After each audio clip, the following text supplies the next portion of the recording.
there was that one place I always thought about, and I just wanted to be there with you. The place that no eye has ever seen, the place that no heart has ever perceived. I had a great feeling inside of me. Assalamualaikum. Waalaikumsalam, Bu.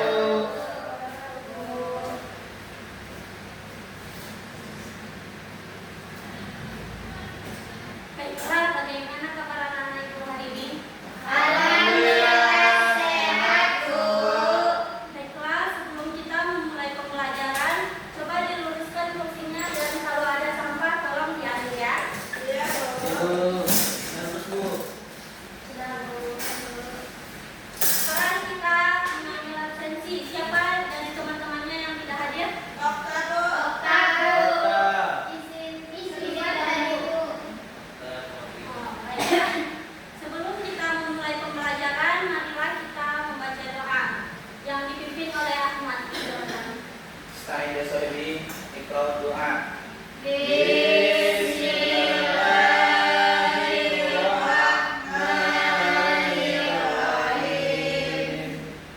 Rabbi shrah li sadri wa yassir li amri wahlul 'uqdatam min lisani yafqahu qawli. Amin.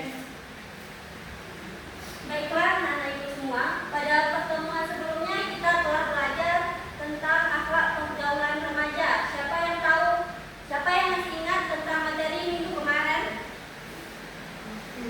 Saya, Bu. Coba Luna. Kemarin kita sudah belajar tentang akhlak pergaulan remaja, Bu. Akhlak pergaulan remaja adalah perilaku remaja dalam kehidupan sehari-hari, yaitu perilaku terpuji, Bu. Yang pertama yaitu menjalin hubungan persaudaraan atau ukhuwah dengan sesama muslim. Yang kedua, toleransi, Bu, saling menghargai. Dan yang ketiga, menutup aurat dan bijak dalam menggunakan media sosial, Bu. Baik, terima kasih kepada Luna. Anak-anak ibu masih ingat tentang materi minggu kemarin. Sekarang kita belajar tentang qada dan qadar. Tujuan kita mempelajari tentang materi qada dan qadar yaitu kita dapat mengetahui pengertian qada dan qadar, menjelaskan dalilnya, menjelaskan bagaimana tanda-tanda peristiwa yang berhubungan dengan qada dan qadar, dan bisa menyebutkan contoh dan perilaku yang mencerminkan ciri-ciri iman kepada qada dan qadar. Sebelum kita memulai materi, Ibu ada video nih. Coba anak-anak Ibu amati dan nanti Ibu akan meminta tanggapannya terhadap video yang telah Ibu putarkan. Baik, Bu. Karena semua yang akan terjadi padaku sudah ditentukan oleh Allah. Jadi percuma aku melakukan sesuatu, ujung-ujungnya kembali ke takdir Allah juga. Wah, pemahaman yang bahaya ini. Ya, emang benar kan? Ngapain kerja keras? Kalau takdirnya miskin, ya tetap aja miskin. Memang benar. Jauh sebelum kita diciptakan, Allah sudah menulis semua kehendaknya terhadap kita. Inilah yang disebut dengan qada. Kemudian setelah kita tercipta, kehendaknya itu akan terrealisasi atau terjadi pada kita sekarang. Itulah yang disebut qadar. Tuh kan, jadi kenapa kita harus berusaha? Belum selesai, dengerin dulu. Kita perlu berusaha dan berdoa karena kita tidak tahu sejauh mana Allah berkehendak atas diri kita. Maksudnya, misalnya gini, Allah bisa saja menghendaki Bang Supri saat ini menjadi seorang dokter. Jika 5 tahun lalu, Bang Supri mau melanjutkan kuliah kedokteran, tapi Bang Supri memilih tidak melanjutkan kuliah dan bersenang-senang. Keduanya sama-sama terjadi atas kehendak Allah, tapi Bang Supri lah yang memilih menjadi pengangguran sekarang. Oh gitu. Jadi maksudnya takdir itu ada kalanya bisa dirubah oleh kita. Benar, itulah yang disebut dengan takdir mu'alaq.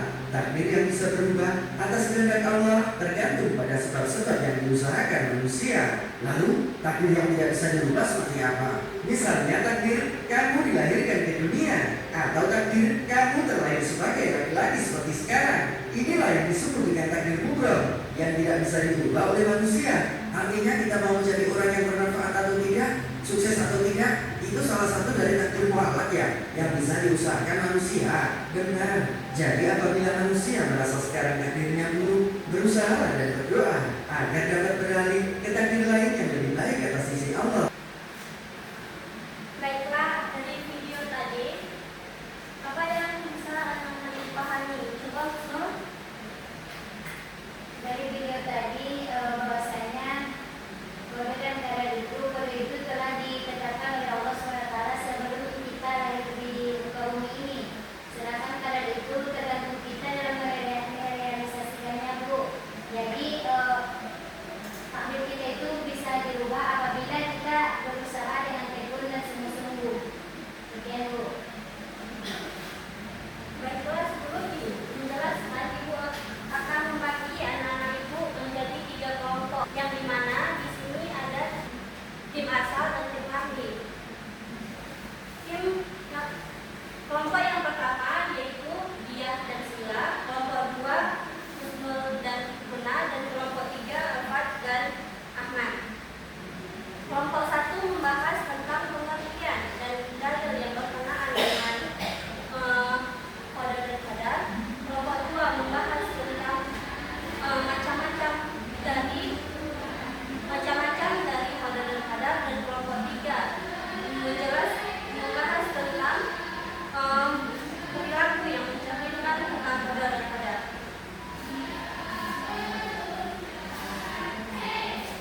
dijalankan saat takdir itu datang.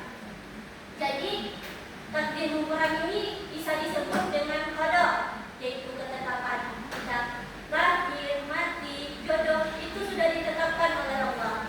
Sedangkan takdir mualad yaitu takdir yang masih dapat diusahakan oleh manusia.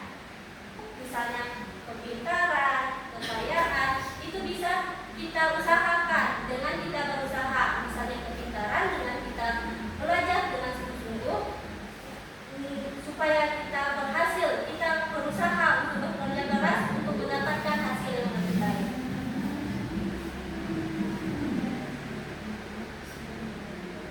Ini salah satu contoh dari qada dan qadar.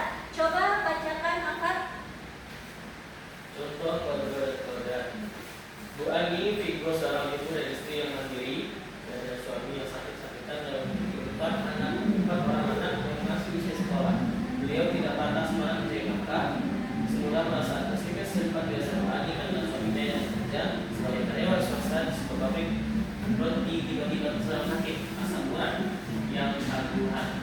Jika penyakit suaminya sedang rapuh, tidak dapat bekerja dan otomatis tidak punya upah. Bahkan Bu Ani memberikan uang untuk berobat suaminya. Bu Ani tidak patah semangat. Bu Ani bukan catering dan dibantu oleh anak-anak sendiri.